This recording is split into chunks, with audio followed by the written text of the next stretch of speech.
السلام علیکم ناظرین، جیسا کہ کرلس عثمان کا اگلا نیا ٹریلر آ چکا ہے۔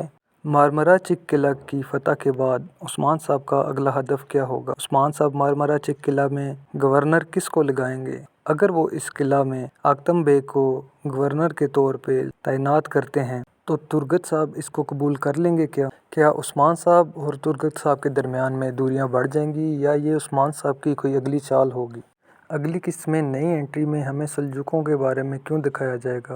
اگلی قسط میں ان کا کیا کردار ہوگا؟ کیا سلجوقوں کے آنے سے عثمان صاحب کی مشکلات حل ہوں گی یا عثمان صاحب کے لیے مزید مشکلات پیدا ہوں؟ اولوف اور بیندر کا اتحاد عثمان صاحب کو کیسے نقصان پہنچائے گا اور عثمان صاحب ان کی چالوں سے کیسے بچیں گے؟ کیا اگلی قسط میں ہمیں عثمان صاحب کے کسی بڑے سپاہی کی شہادت دکھائی جا سکتی ہے؟ یہ سب دیکھنے کے لیے ہمارے چینل کو سبسکرائب کریں تاکہ اگلی ویڈیو آپ کو بر وقت مل سکے۔ ناظرین، اس قلعے کی فتح عثمان صاحب کے لیے بہت ضروری تھی کیونکہ اس قلعے کو فتح کرنے کے بعد عثمان صاحب کے لیے مزید فتوحات کے دروازے کھل جائیں گے۔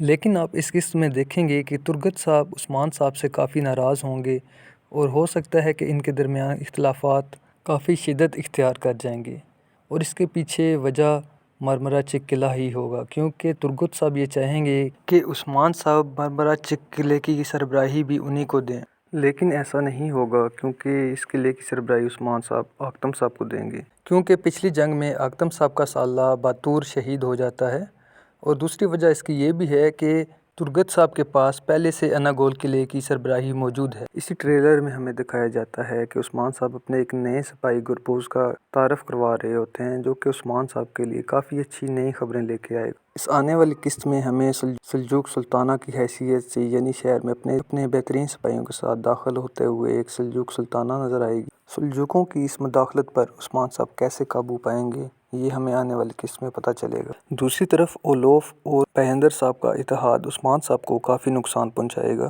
بیندر صاحب اولوف کے ساتھ اتحاد کیوں کریں گے اس کی وجہ ہمیں آنے والی قسط میں ہی پتہ چلے گی، لیکن ہمیں اولوف یہاں پہ یہ کہتا ہوا دکھائی دے گا کہ اب عثمان کی تباہی بہت قریب ہے۔ یہاں پر آنے والی قسط میں ہمیں عثمان صاحب کے کچھ خاص سپاہیوں کی شہادت بھی دیکھنے کو مل سکتی ہے جس میں بوران یا جیرکتائی بھی ہو سکتے ہیں۔